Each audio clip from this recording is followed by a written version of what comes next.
Oxford from the inside. The good, the bad, but always the truth.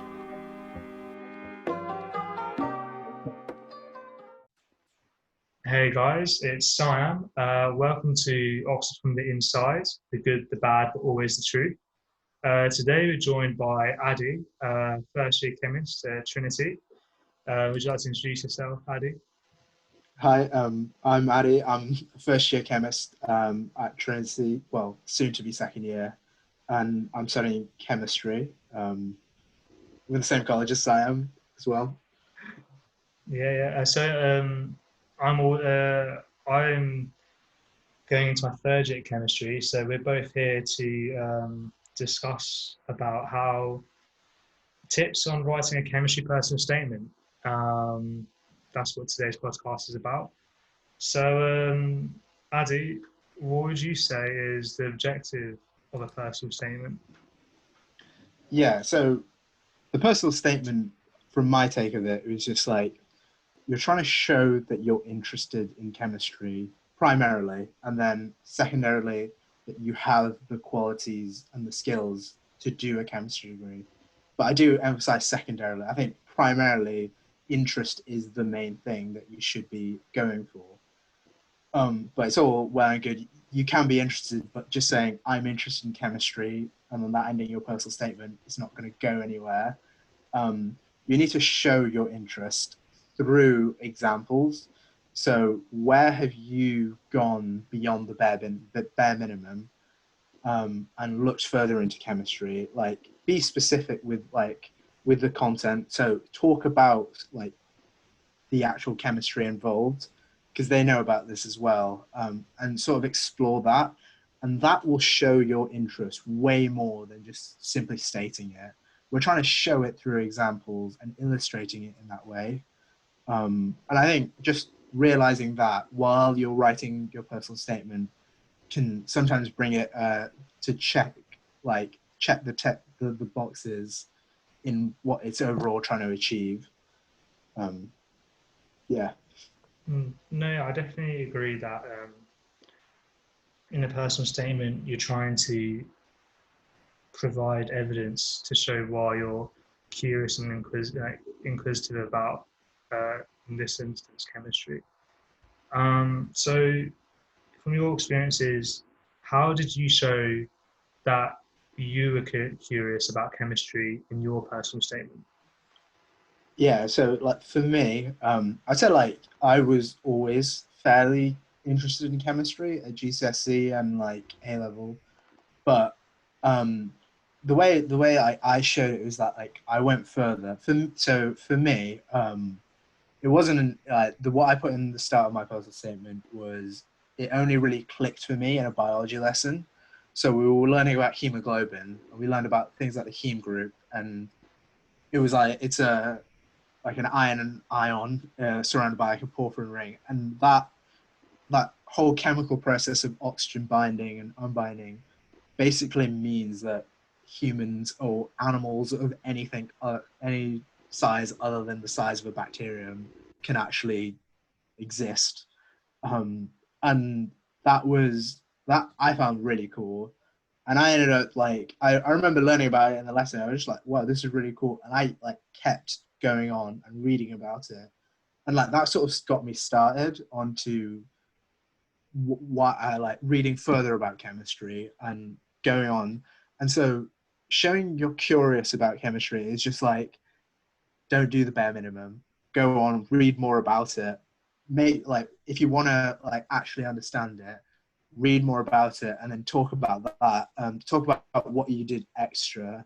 That shows that you're curious. You're not just learning the AS content. No, yeah, for sure.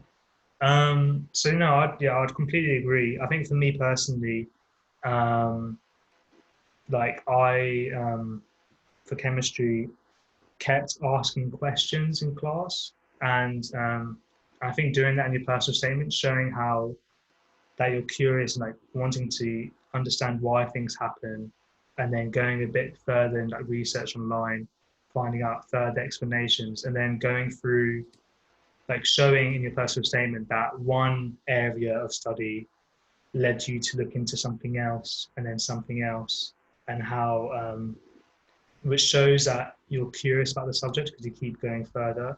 In my personal statement, I would say how, yeah, it was a sort of trail of thought, not a trail of thought, but different things led me to new discoveries in different areas. So like I would look at the new science, like maybe the new scientist online about a certain topic, and then through looking at that, I found out something else new. Or maybe if you're doing a summer school, like the unique or Sutton Trust summer schools, how you went to that because you're really interested in chemistry, and then through those lectures, you learn something else. Then through the lectures, like a certain mechanism, organic mechanism, or maybe they mentioned quantum mechanics, and then you went a bit further with that. I definitely think showing how uh, your interest, like the showing how you're interested in the topic, and then what you did, like what you were showing what you did because you were interested is really important because it shows that you're being proactive. It shows that you're motivated in yourself to dive deeper in Yeah. these aspects in chemistry. Yeah, so like for me, like I started off at the start of my personal statement, like in hemoglobin and like biological chemistry, and then I went to organic chemistry because I wanted to read a bit more about that. I slowly got a more and more like maths. Then I started reading about quantum, and like I ended up like doing a little work experience at in like a computational chemistry group. But I started off like from something like really biological, organic, and then like my reading and my further interests sort of like got me to the complete other end of the spectrum, learning about like quantum. Um, yeah, so like the way that you proactively, as like you said, read further shows is the way that you're going to show that you're curious about the subject. Yeah, I definitely agree. And that's like really interesting what you're saying. For me personally, it went from I was looking into like organic mechanisms and from like what I learned in the summer school, which I found really interesting. And then through that, I discovered molecular orbital bonding and how you can describe a covalent bond with the, as a overlap of two atomic orbitals, something that you're not taught in A level. And then that in itself opened up a whole new area of inorganic chemistry, which I didn't think I was going to dive into. And then, yeah, I wrote that in my personal statement. So there's, yeah, definitely lots of accessible ways that prospective students can do this. So there's an infamous book that's quite is is said to be cliche to use for further reading for prospective chemistry students to use for their personal statements. So, yeah, what do you think about the book? Why chemical reactions happen? Do you advise students to use it? Because there's mixed advice about the book. Yeah, I mean, like I personally did read about why chemical reactions happen. I did read the book, and like I think it is a good book. Like actually reading about it is a good book. For me, it helped me like sort of understand a bit more about everything I was reading at AS level. But I didn't end up actually including it in my personal statement. But that's not to say that it's a bad book to include in your personal statement. I just think in general, like you usually need to be a bit specific about what you're including. And so something specific about a topic in chemistry. Like name dropping the book is fine, but you need to be like, if you were talking specifically, I think like there was like a brief discussion of like molecular orbital theory in why chemical reactions happen. If that was something that you found really interesting, and like you can talk about that, why is it so interesting? Like maybe you were talking about it's actually cool that we actually can see like understand bonding as opposed to just saying, oh, it's two electrons being shared. um, if you can like talk in detail about that, why was that interesting to you, then it's perfectly fine to mention to say that you read why chemical reactions happen. Like I think the content is all really good, but don't just name drop it for the sake of name dropping it. It's not supposed to be. It's supposed to be so that you can find, because the content in there is so good. I think if you can read it, then you might be able to find something that piques your interest. And I think that's why it's a good book. But the negative, the drawback comes when everyone just wants to read it, why chemical reactions happen. And it's just bad if you're just name dropping it. But I think if you can say something in that book that is really specific and really interesting to you, and you can talk about it, I think it's good. So there's two sides to the coin. No, yeah, I completely agree as well. I think it's one of the only books that has a lot of chemistry material that's above A level, but Yeah. just before or like the beginning of university. So it's really good for writing chemistry personal statement. But I read it as well, and I didn't mention in my personal statement that I read the book because because of its cliched and that is in like because lots of people say that they read the book, but instead of saying that I read the book, I personally wrote, as you said, as you did as well, chose topics I found interesting and wrote about them in my personal statement, which and explained why I found them interesting, what I then did after learning about those things, which yeah, I agree with you completely that that is a lot more valuable than just saying, "Oh, I read why chemical reactions happen," and then moving on. I think that's probably applicable to everything. Like if you did a chemistry Cambridge challenge or a chemistry Olympiad, Yeah. you probably shouldn't just say, "Oh, I got a so and so award in the chemistry Cambridge challenge paper," and then move on. I would say that you can say what awards you got, but also say why you did the Olympiads, those challenge papers, or what you enjoyed about it. Um, did it make you go into further reading? Were there specific questions that you found interesting? I completely entirely Yeah. agree that as a whole, name dropping isn't what you want to do for a Is it? personal statement. Yeah. Um, Look, yeah, for like things like the chemistry, like yeah, for like the Cambridge Chemistry Challenge, like the Chemistry Olympiad, those things, sort of things. Like for I think what I sort of did is like what I got out of that was like I really enjoyed those really long organic synthesis questions. I don't like it's sort of like interesting to see like because in A level you might have like a two-step synthesis at most probably, yeah, it's true. and then you come in here and you've got like 9 steps, work it out with just these little hints. And at first it seems, what is going on here? But then like once you break it down, it's like it's so satisfying being able to like um, break it down and actually find the reactions that you want to do.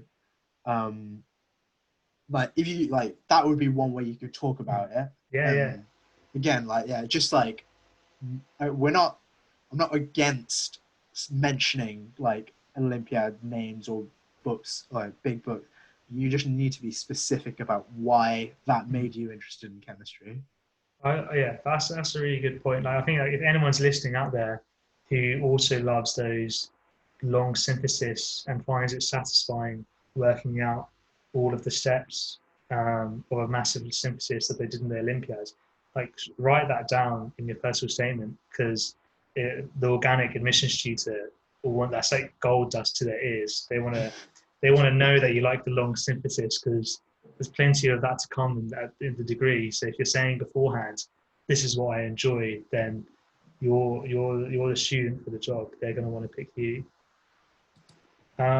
So, if more pragmatic advice, I guess. How do you go about choosing? Well, I guess I guess we've spoken a little bit about this. But how do you go about choosing which chemistry topics to talk about? Because there are so many. Yeah.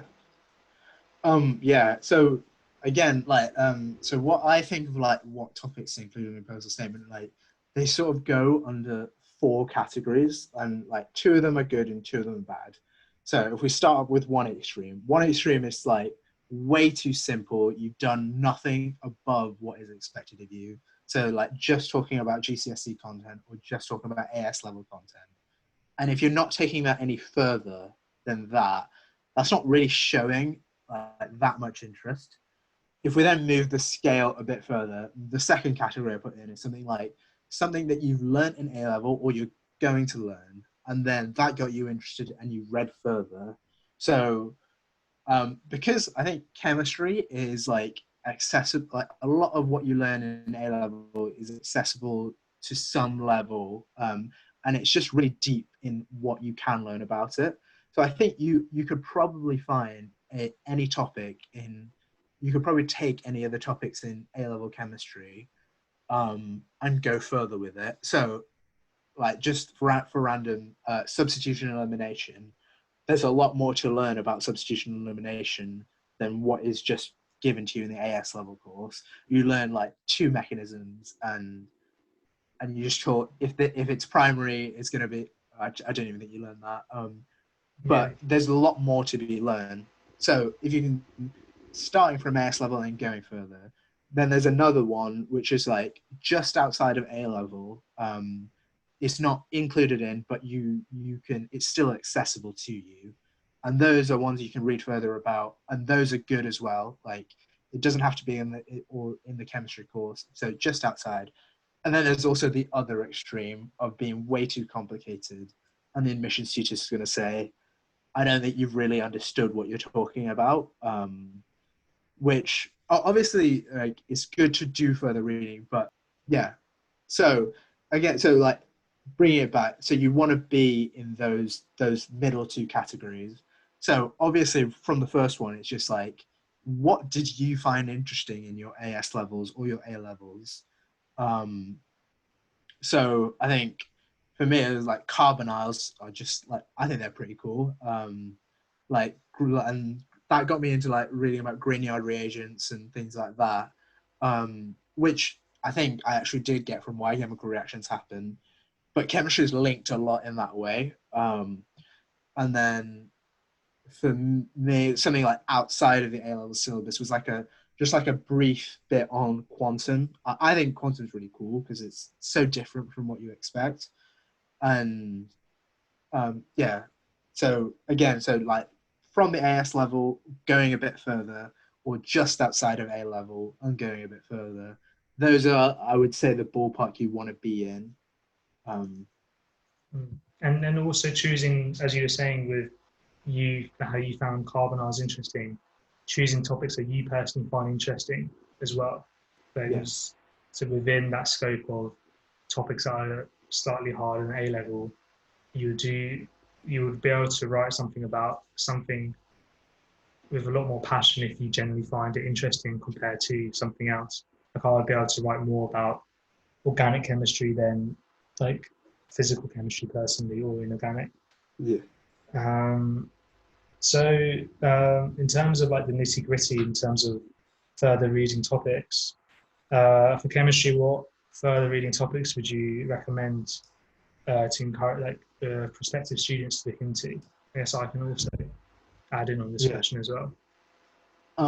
So with like the further read, so like again, I would say like to getting in that first good category, I would say open your A level textbook and just say, what did I actually find like really interesting? Like, why am I even considering this course to go and apply to?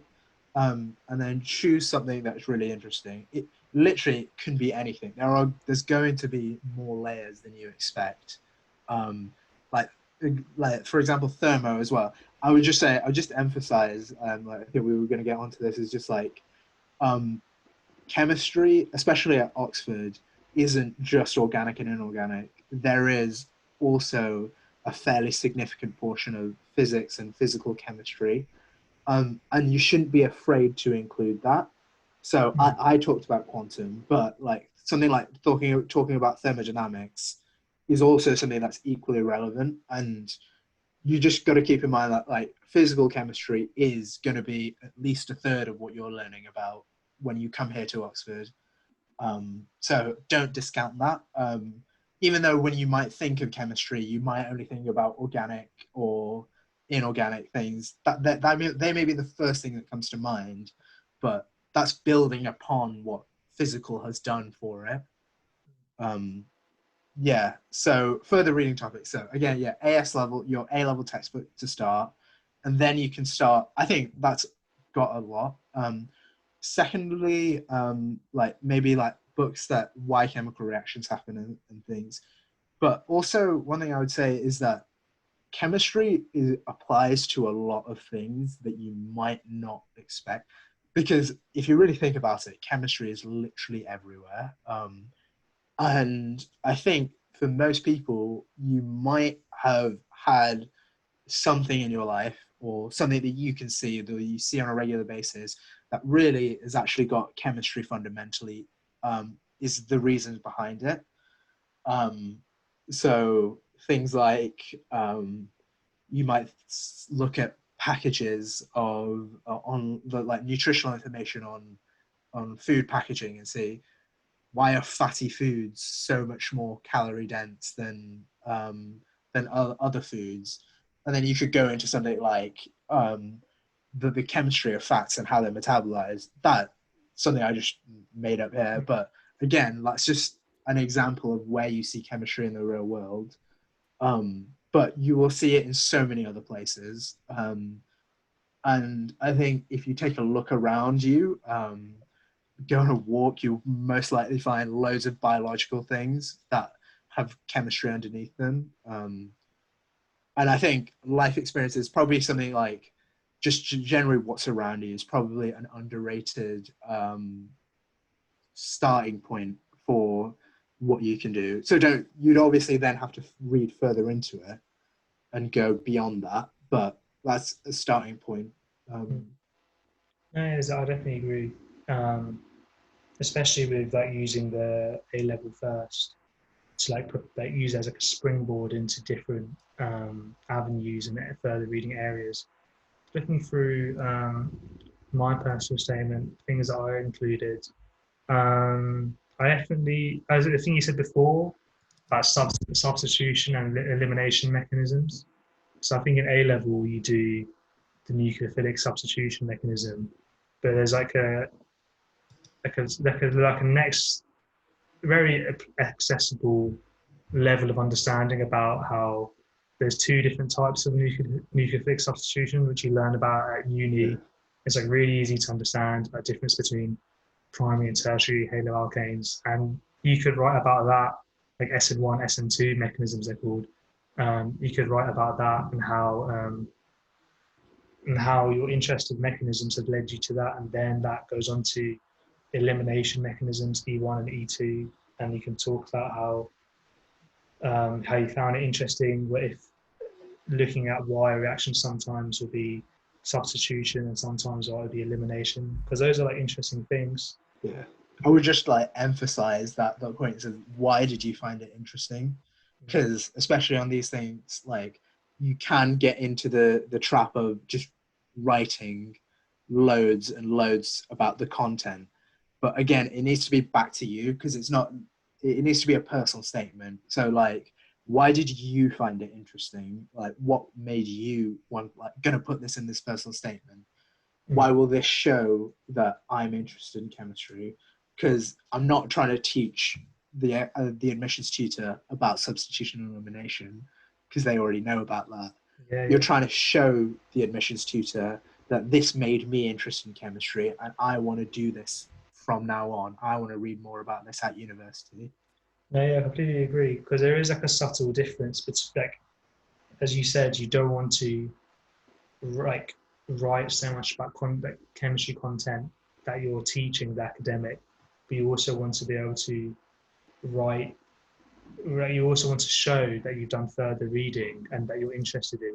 And I agree that the way to do that is explaining why you found these concepts interesting rather than writing too much about what the concept is, because the academics know that.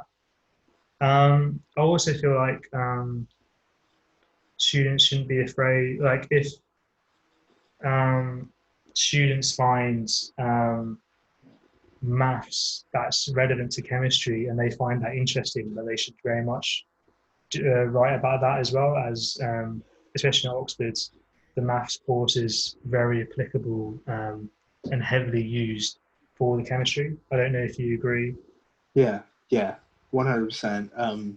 Yeah, don't be like afraid of the maths, because there is a significant portion of maths in the Oxford degree, and like writing about certain aspects where you saw some maths, for example, in like thermodynamics or like, because I think that's probably like the most accessible starting place, because you can sort of do a bit more than the chemistry thermo using like just natural like A level maths without getting into like the calculus and stuff. But yeah, don't be afraid of maths as well, because it will show that maybe you are more suited to the Oxford course.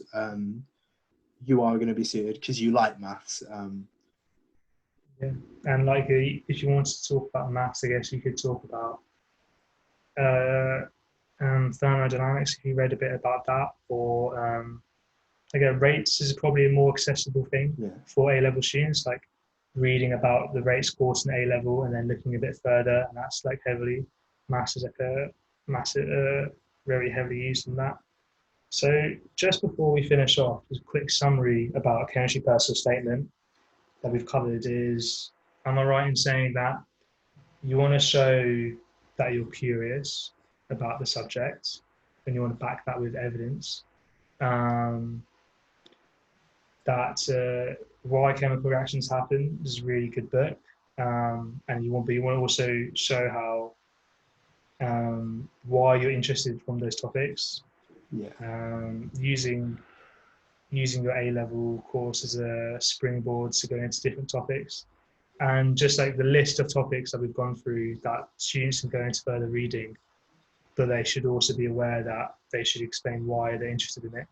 Were like SN1, SN2 mechanisms, quantum mechanics, yeah, thermodynamics, biology, chemistry. That's like everything that you're surrounded by. If you wanted to write about it, it would take it'll take a decent amount of research, but you could.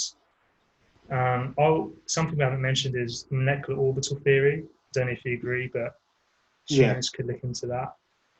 And I think if and the book, yeah, I think I've already said why chemical reactions happen, and also I think, I don't know if you agree, but the chemistry Olympiads and chemistry Cambridge challenge papers, the topics that they talk about and the questions that you answer could yeah, also be things you talk about in your personal statement.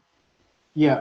I think I'm not sure if the British Chemistry Olympiad do, but I think the international one has like a syllabus that you would need to learn if you got to that stage. Oh, wow. Um, and like those are like challenging papers for A level students. So I think you can actually download that off the internet, and it might just be like a massive mind map of potential topics that you could go down. Oh, wow. Um, Didn't know like that's could be a little hint for those who made it to the end. that. Yeah, no, that sounds really good. Um, I don't know, do you think I missed anything in terms of like the list of things that prospective students should do when Yeah, writing no, a I mean, chemical? I just think, yeah, chemistry is just so expansive in what you could write about. And I think that it's hard to cover everything, but I think, yeah, those are definitely like starting points for what you could talk about. But I would just always emphasize, like, it needs to be, it's like personal to you, and don't just say, you don't have to talk about the topics we mentioned in this podcast. It's got to Yeah. be what you found interesting. So explore it and just say like what really resonated with you. Because I guess you'll become a lot more genuine if you were to do like that. Exactly. Yeah. No, yeah, that's very sound advice. So that's all that we have time for today. Learned some really interesting stuff, and I hope that we've helped with, for those prospective students who are going to be making a chemistry application. Thank you for our followers and listening, whether that's on Spotify, YouTube, or IGTV. If you're not following us or subscribe to our YouTube, Instagram, Spotify, Oxford from the Inside, for regular updates and more content. Hope you will stay safe, and until next time, thank you for being here, Adi. See you guys later. Cheers. Cheers for having me. No, no worries, man.